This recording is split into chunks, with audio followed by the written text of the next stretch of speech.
ಮಂಜುನಾಥ್ ಅವರು ಈ ಬಾರಿಯ ಲೋಕಸಭಾ ಚುನಾವಣೆಗೆ ಸ್ಪರ್ಧೆ ಮಾಡ್ತಾರೆ, ಆತರ ಚಿಂತನೆ ಏನಾರು ಇದೆಯಾ ಸರ್?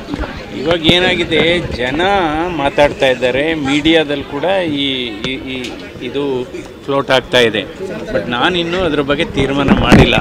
ರಾಜಕೀಯಕ್ಕೆ ಲೋಕಸಭೆಗೆ ಸ್ಪರ್ಧೆ ಮಾಡಬೇಕಾ ಬಿಡಬೇಕಾ. ಬಟ್ ಜನ ಅಂತೂ ಸುಮಾರು ಕಡೆಯಿಂದ ಒತ್ತಡ ಮಾಡ್ತಾ ಇದ್ದಾರೆ. ನೀವು ರಾಜ್ಯ ಮಟ್ಟದಲ್ಲಿ ಒಂದು ಕ್ರಾಂತಿಕಾರಿ ಬದಲಾವಣೆ ತಂದಿದ್ದೀರಾ, ಯಾವುದು ಹೃದ್ರೋಗ ಚಿಕಿತ್ಸಾ ಕ್ಷೇತ್ರದಲ್ಲಿ.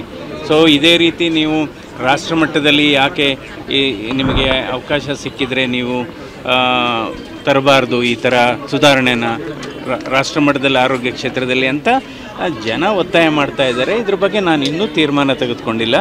ಮುಂದೆ ಅಕಸ್ಮಾತ್ ತೀರ್ಮಾನ ತೆಗೆದುಕೊಂಡ್ರೆ ನಿಮಗೆ ತಿಳಿಸ್ತೀನಿ. But at this point of time ನಾನು ಇನ್ನೂ ಆಲೋಚನೆಯಲ್ಲೇ ಇದ್ದೀನಿ. ಇಲ್ಲ ಅದು ಫಸ್ಟ್ ಆಫ್ ಆಲ್ ಇನ್ನು ಅದು ರಾಜಕೀಯಕ್ಕೆ ಬರಬೇಕಾ ಬೇಡವಾ ಅನ್ನೋದ್ರ ಅಂದರೆ ರಾಜಕೀಯ ಅಂತ ನಾನು ಹೇಳ್ತಾ ಇಲ್ಲ, ಅದು ಲೋಕಸಭೆ ಅಂತ ಹೇಳ್ತಿದ್ದೀನಿ. ಯಾಕೆಂದರೆ ನಾವು ಅಕಸ್ಮಾತು ಲೋಕಸಭೆ ಅಂದರೆ ನನ್ನ ಅರ್ಥ ರಾಜಕೀಯದ ಮೂಲಕ ಅಲ್ಲ, ಲೋಕಸಭೆಯೇ ಬೇರೆ ರಾಜಕೀಯನೇ ಬೇರೆ ನನ್ನ ಅರ್ಥದಲ್ಲಿ. ಸೊ ಹೀಗಾಗಿ ಇನ್ನೂ ಆಲೋಚನೆಯಲ್ಲಿದ್ದೇನೆ. ಸೊ ಮುಂದಿನ ದಿನಗಳಲ್ಲಿ ಇದ್ರ ಬಗ್ಗೆ ಸ್ಪಷ್ಟ ನಿಲುವನ್ನು ಹೇಳ್ತೇನೆ. ಸೊ ಈಗಂತೂ ನಾನು ಇನ್ನೂ ಆಲೋಚನೆಯಲ್ಲೇ ಇದ್ದೇನೆ. ಆರೋಗ್ಯ ಸೇವೆ ಮಾಡಿದ್ರಿ, ಜನಸೇವೆ ಮಾಡಬೇಕು ಅನ್ನೋ ಒತ್ತಡ ಇದೆ, ಒತ್ತಾಯ ಇದೆ.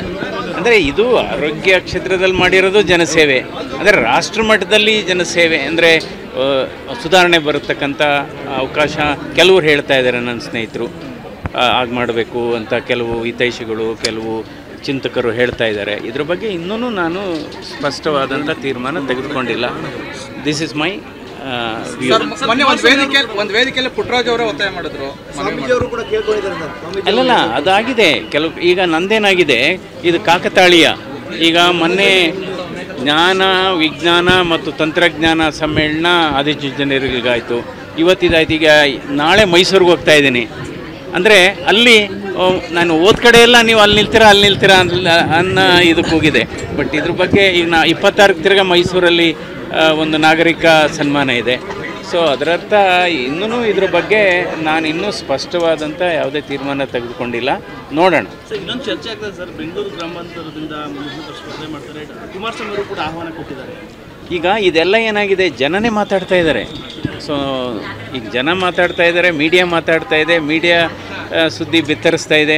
ಬಟ್ ನಾನು ಇದ್ರ ಬಗ್ಗೆ ಇನ್ನೂ ಸ್ಪಷ್ಟ ತೀರ್ಮಾನ ತೆಗೆದುಕೊಂಡಿಲ್ಲ. ಫಸ್ಟ್ ಆಫ್ ಆಲ್ ಇದು ಹೋಗ್ಬೇಕಾ ಬೇಡವಾ, ಈ ಕ್ಷೇತ್ರಕ್ಕೆ ಹೋಗ್ಬೇಕಾ ಬೇಡವಾ ಅನ್ನೋದ್ರ ಬಗ್ಗೆನೇ not taken A final decision.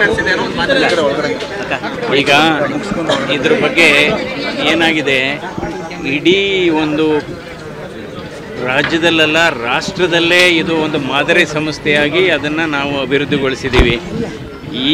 ಈ ಸರ್ಕಾರ ಆಗ್ಬೋದು, ಇಂದಿನ ಸರ್ಕಾರಗಳು ಯಾವಾಗಲೂ ಮೆಚ್ಚುಗೆ ವ್ಯಕ್ತಪಡಿಸ್ತಾನೆ ಬಂದಿದೆ. ಸೊ ಅದು ಯಾವ ಕಾರಣಕ್ಕೆ ನನಗಂತೂ ಗೊತ್ತಿಲ್ಲ. ಬಟ್ ಸಂತೋಷ, ಅದರಲ್ಲಿ ಏನಿಲ್ಲ. ಬಟ್ ಇದು ಒಂದು ಪಾರ್ಲಿಮೆಂಟ್ರಿ ಸ್ಟ್ಯಾಂಡಿಂಗ್ ಕಮಿಟಿ ಅಂತ ಬಂದಿತ್ತು, 15 ಜನ MPs, ಕೇಂದ್ರ ಸ್ಥಾಯಿ ಸಮಿತಿ, ಆರೋಗ್ಯ ಸಮಿತಿ. ಅವರು ಜಯದೇವ ಆಸ್ಪತ್ರೆಯ ಕಾರ್ಯವೈಖರಿ ಮತ್ತು ಅಲ್ಲಿ ನಿರ್ವಹಣೆ ಎಲ್ಲ ನೋಡಿ ಇದ್ರ ಓನರ್ ಯಾರು ಅಂದರು. ನಾನು ಹೇಳಿದೆ ಓನರ್ ಗೌರ್ಮೆಂಟು. ಅಂದರೆ ಅವರು ಇದು ಒಂದು ಸರ್ಕಾರಿ ಆಸ್ಪತ್ರೆ ಈ ಮಟ್ಟಕ್ಕೆ ನಿರ್ವಹಣೆ ಮಾಡಲಿಕ್ಕೆ ಸಾಧ್ಯವಾ? ಹೀಗಾಗಿ ಇದೇ ಒಂದು ಮಾದರಿ ಸಂಸ್ಥೆಯಾಗಿದೆ. ಸರ್ಕಾರಕ್ಕೆ ಇದೇ ಒಂದು ಶೋಕೇಸ್ ಆಗಿದೆ ಈ ಆಸ್ಪತ್ರೆ. ಅವರೇ ಹೇಳಿದ್ದಾರೆ, ಹಲವಾರು ಬಾರಿ ಸರ್ಕಾರನೇ ಹೇಳಿದೆ, ಇದು ಬೇರೆ ಬೇರೆ ಆಸ್ಪತ್ರೆಗಳು ಜಯದೇವ ಮಾದರಿಯಲ್ಲಿ ಯಾಕೆ ಡೆವಲಪ್ ಮಾಡಬಾರ್ದು, ಈ ರೀತಿ ನಿರ್ವಹಣೆ ಮಾಡಬಾರ್ದು. ಆಮೇಲೆ ಅದಕ್ಕಿಂತ ಹೆಚ್ಚಾಗಿ ಇನ್ನು ನಾನೇನು ಹೇಳಕ್ಕೆ ಬರೋದಿಲ್ಲ. ಹುಟ್ಟುವಾಗಲೇ ರಾಜಕೀಯದವರು ಮಗಳಾಗಿ ಆಮೇಲೆ ಹುಟ್ಟಿದ ನೆಕ್ಸ್ಟ್ ಡೇಗೆ ನಮ್ಮ ತಂದೆ MLA ಆಗಿದ್ದರು. ರಾಜಕೀಯದ ಏಳುಬೀಳುಗಳು ನೋಡಿದ್ದೀನಿ. ಸದ್ಯದ ಪರಿಸ್ಥಿತಿಲಿ ಅವರು ಜನಸೇವೆ ಮಾಡಿದ್ದಾರೆ. ಅದನ್ನು ನಾವು ನೆಮ್ಮದಿಯಾಗಿ ಹಿಂಗೆ ಮಾಡಿದ್ದೀವಿ ಅನ್ನೋದು ಆಲೋಚನೆ ಮಾಡೋಕ್ಕೆ ನಮಗೆ ಅವಕಾಶ ಸಿಗ್ತಿಲ್ಲ.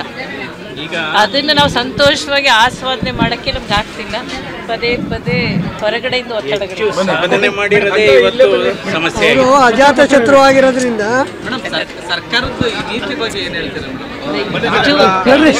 ಇನ್ನ ನಮ್ಗೆ ಅದರದ್ದು ಮೆಸೇಜ್ ಇಲ್ಲ, ನಾವು ಅದ್ರ ಬಗ್ಗೆ ಮಾತಾಡೋದು ತಪ್ಪಾಗುತ್ತೆ. ಕನ್ನಡಿಗರ ಮೆಚ್ಚಿನ ನಿಮ್ಮ ನ್ಯೂಸ್ 18 ಕನ್ನಡ ಈಗ ವಾಟ್ಸ್ಆಪ್ನಲ್ಲಿಯೂ ಲಭ್ಯ. ಕರ್ನಾಟಕ ಮತ್ತು ದೇಶ ವಿದೇಶದ 360 ಡಿಗ್ರಿ ಸುದ್ದಿ ವಿವರವನ್ನ ನೀವು ನಿಮ್ಮ ಕೈ ಬೆರಳುಗಳಲ್ಲಿಯೇ ಪಡೆಯೋದಿಕ್ಕೆ ಈ QR ಕೋಡ್ ಅನ್ನ ಸ್ಕ್ಯಾನ್ ಮಾಡಿ. ನಮ್ಮ ಚಾನೆಲ್ ಅನ್ನ ಫಾಲೋ ಮಾಡಿ, ನೋಟಿಫಿಕೇಶನ್ ಆನ್ ಮಾಡಿ.